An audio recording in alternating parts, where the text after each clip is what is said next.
सध्या राज्यातील बाजारपेठेमध्ये साखरेनं मोठी उसळी घेतल्याचं चित्र पाहायला मिळतंय। या साखरेच्या वाढत्या दराचा ग्राहकांना मोठा फटका बसतोय। सध्या साखरेच्या इतिहासात सर्वात मोठी वाढ बाजारात झालेली आहे। साखर 7,500 प्रति क्विंटलवरती गेली आहे, तर वाशिम जिल्ह्यामध्ये किरकोळ बाजारामध्ये साखरेचे दर 80 रुपयांवरती गेलेत। याचा ग्राहकांना मोठा आर्थिक फटका बसतोय। दरम्यान आगामी काळामध्ये साखरेच्या दरात आणखी वाढ होण्याची शक्यता व्यक्त केली जाते। त्यामुळे साखरेच्या वाढत्या दराचा थेट परिणाम सर्वसामान्यांच्या घरगुती बजेटवरती होण्याची शक्यता आहे। रेट पाहून तर असं मन वाटते का काय करावं आता माणसानं, गरीब माणसानं काय करावं।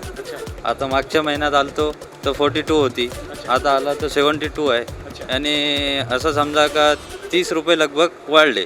आता याच्यानंतर असं असेल तर गरीब माणसानं करावं काय।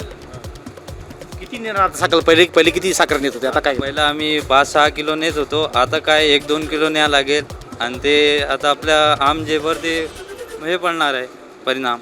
भाव रोजच वाढून राहिले। 4,000 पासून सुरुवात झाली तर आज 7,500 रुपये झालेले आहेत। कशी दर वाढले काय सांगू? म्हणजे 4,000 नंतर झाले 4200, 4500, 45 पासून 5,000 झाली, 5,000ची 55 झाली, 55ची 6,000 झाली, 6,000ची 65 झाली, 65ची आज 75 झाली। हे दर किती दिवसातले आहे सर्व? एका महिन्यात एवढे भाव वाढले। अच्छा, काय ग्राहकाला काय परिणाम झालेला?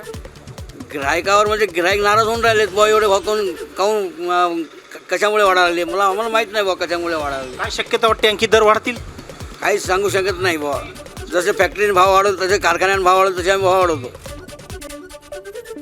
आणि कोणत्या जिल्ह्यात साखरेचे दर किती आहेत जाणून घेऊयात। तर मुंबईमध्ये 65 रुपये किलो, पालघर 70 रुपये किलो, सांगली 80 रुपये किलो, तर कोल्हापूरमध्ये 75 रुपये किलो साखरेचा दर आहे।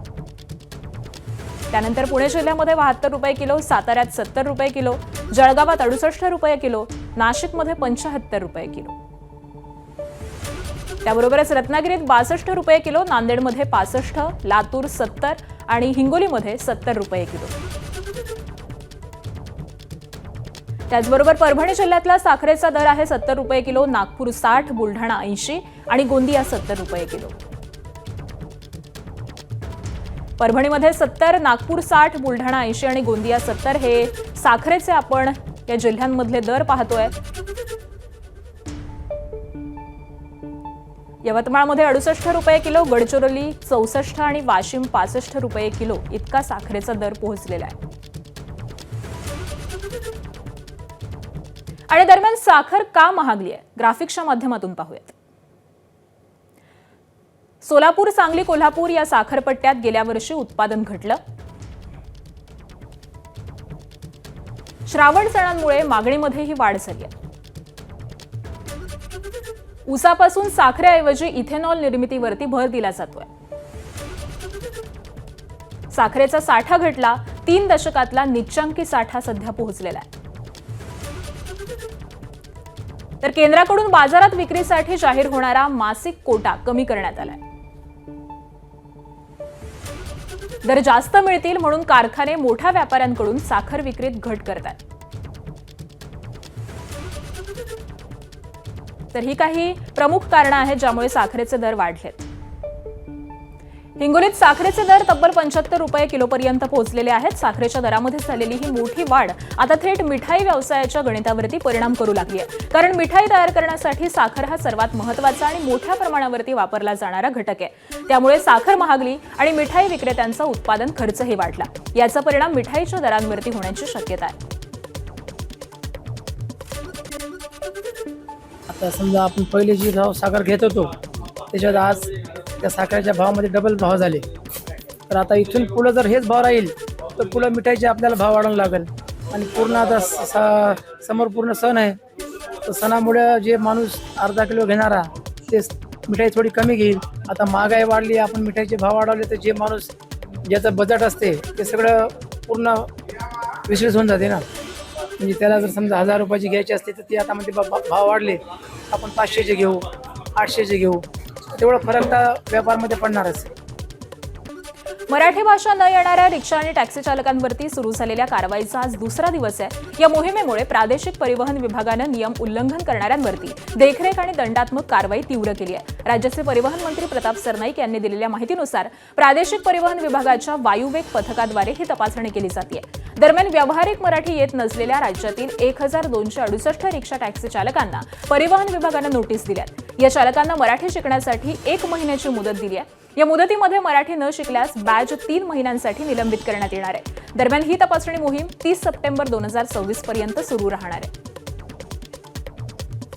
बातमी आहे मुंबईमधून। मुंबईच्या कुर्ला परिसरामध्ये आज पहाटे भीषण दुर्घटना घडली आहे। क्रेनच्या सहाय्यानं जेसीबी उचलत असताना ही दुर्घटना घडली आहे। क्रेननं जेसीबी मशीन हवेत उचलल्यानंतर ती बऱ्याच उंचावरती असताना अचानक क्रेन आणि जेसीबी दोन्ही खाली कोसळले। या अपघातामध्ये खाली उभे असणारे 8 ते 10 जण जखमी झाल्याची माहिती आहे। पहाटे 3:40 सुमारास ही दुर्घटना घडली आहे। अद्यापपर्यंत या दुर्घटनेमध्ये जखमी झालेल्यांपैकी कोणाचीही मृत्यू झाल्याचं वृत्त समोर आलेलं नाही। कुर्ल्याच्या कुरेशी नगरमध्ये गॅलेक्सी नावाच्या इमारतीचं डेमोलेशनचं काम सुरू असताना या ठिकाणी क्रेनचा दुर्घटना घडलेली आहे। क्रेनच्या मदतीने जेसीबी हा इमारतीच्या वरती नेला जात असताना एकूणच क्रेनचा बॅलन्स गेला आणि जेसीबीसह ही क्रेन जी आहे ही कुरेशी नगर इथल्या रहिवाशांच्या घरावरती पडलेली आपल्याला पाहायला मिळते। यामध्ये गाड्यांचं नुकसान झालेलं आहे। ज्यांच्या घरावरती ही क्रेन पडलेली आहे त्यांच्याशी आपण बातचीत करणार आहोत। ये कभी की घटना है और घर में कौन कौन मौजूद था तभी? 2:45 है। मेरी बहन और मेरे जीजा जी थे, मेरा सिस्टर और जीजा जी रहते थे। उसके बाजू में 4 जन इंजर्ड हुए और पीछे साइड में जिनके घर में 23 तारीख को अभी शादी थी उसमें बच्चों को भी लगा है, कुछ बड़ों को भी लगा हुआ है। यहाँ पे पीछे साइड में पटरी की तरफ। टोटल कितने जन हैं? टोटल तो अभी बता रहे, यहाँ के लोकल वगैरह बता रहे हैं कि 12 से 14 लोग हैं, जिसमें 6 जन आगे के हैं और बाकी पीछे के। एकूणच आपण पाहतोय की या क्रेनमुळे किती मोठं नुकसान इथल्या घरांचं झालेलं आपल्याला पाहायला मिळत आहे। काही रिक्षांचं नुकसान झालेलं आहे, काही गाड्या यामध्ये दबावल्या गेलेल्या आहेत। ज्या चालकांचं नुकसान झालेलं आहे ते देखील याच परिसरात राहणारे आहेत। त्यामुळे एकूणच परिस्थिती ही फार गंभीर आहे। मात्र सुदैवाने यामध्ये कुठलीही जीवितहानी झालेली नाही आहे। मदत कार्यास कुठलाही अडथळा निर्माण होऊ नये या अनुषंगाने पोलिसांनी हा संपूर्ण जो रस्ता आहे ग्रीन कॉरिडॉर केलेला आहे, जेणेकरून जी काही मदत असेल ही तात्काळ या ठिकाणी पोहोचेल आणि त्या ठिकाणी लवकरात लवकर ही परिस्थिती हाताळण्याचा प्रयत्न हा अग्निशमक दलाचे जवान आणि पोलिसांकडनं केला जात असताना आपल्याला पाहायला मिळतोय। व्हिडिओ जर्नलिस्ट आसिफसह मी सूरज सावंत, एबीपी माझा, मुंबई। मुंबईच्या चर्चगेट बोरिवली लोकलमधून एकाला खाली ढकलून दिल्याचा धक्कादायक प्रकार घडलाय। दिव्यांग डब्यामध्ये बसण्यावरून झालेल्या वादात केजिटन पाल डेनिस पिरिस यांना ढकलण्यात आलं होतं। यानंतर ते गंभीर जखमी झाले। त्यांच्यावरती वांद्रेतील भाभा रुग्णालयामध्ये उपचार सुरू होते। उपचारादरम्यान त्यांचा मृत्यू झालाय। माहीम वांद्रे रेल्वे स्थानकादरम्यान ही घटना घडली। या प्रकरणातील आरोपी अमजद शेखला पोलिसांनी ताब्यात घेतलंय, तर वांद्रे पोलिसात त्याच्या विरोधात गुन्हा दाखल झालाय। छत्रपती संभाजीनगरच्या शहागंज परिसरातील विश्वास ज्वेलर्समधून ग्राहक बनून आलेल्या टोळीनं तब्बल 1.5 किलो सोन्याचा डबा लंपास केला। 2 पुरुष आणि 4 बुरखाधारी महिलांनी आधी रेकी केली आणि नंतर नजर चुकवून हे सोन्याचे दागिने पळवून नेले। घटनेची माहिती मिळताच पोलीस उपायुक्तांसह वरिष्ठ अधिकाऱ्यांनी घटनास्थळी धाव घेतलेली असून चोरट्यांचा शोध सुरू आहे। बीडमध्ये आज विलास घुले हत्येप्रकरणी मोर्चा काढला जाणार आहे। सकाळी 11 वाजता छत्रपती क्रीडा संकुल ते जिल्हाधिकारी कार्यालयापर्यंत मोर्चाचं आयोजन करण्यात आलंय। या मोर्चामध्ये वकील गुणरत्न सदावर्ते सहभागी होणार आहेत। बीडच्या केस तालुक्यातील टाकळी इथल्या तरुण विलास घुलेंची हत्या करण्यात आली होती। मयत विलास घुलेंचे बंधू रमेश घुले यांनी आपल्या पुरवणी जबाबामध्ये खासदार बजरंग सोनावणे यांचे पुत्र सौरभ सोनावणे यांचं नाव घेतलेलं होतं आणि त्यांच्यावरती गुन्हा दाखल करून अटक करावी यासह इतर आरोपींना अटक करावी या मागणीसाठी हा मोर्चा काढण्यात येणार आहे। शक्तीपीठ महामार्गाविरोधात विरोधी पक्ष आक्रमक झालाय। सांगलीत महाविकास आघाडीकडून मोर्चाचं आयोजन करण्यात आलंय। क्रांतिसिंह नाना पाटील चौक ते सांगली जिल्हाधिकारी कार्यालयावरती भव्य मोर्चा काढण्यात येणार आहे। या मोर्चामध्ये शरद पवारांचे राष्ट्रवादीचे आमदार जयंत पाटील, खासदार विशाल पाटील, आमदार सतेज पाटील, आमदार विश्वजित कदम, माजी खासदार राजू शेट्टी सहभागी होणार आहेत। शक्तीपीठ महामार्गामुळे बाधित होणारे वाळवा, कंडेगाव, विटा, पलूस या तालुक्यामधील हजारो शेतकरी या मोर्चामध्ये सहभागी होणार असल्याची माहिती आंदोलकांनी दिली आहे।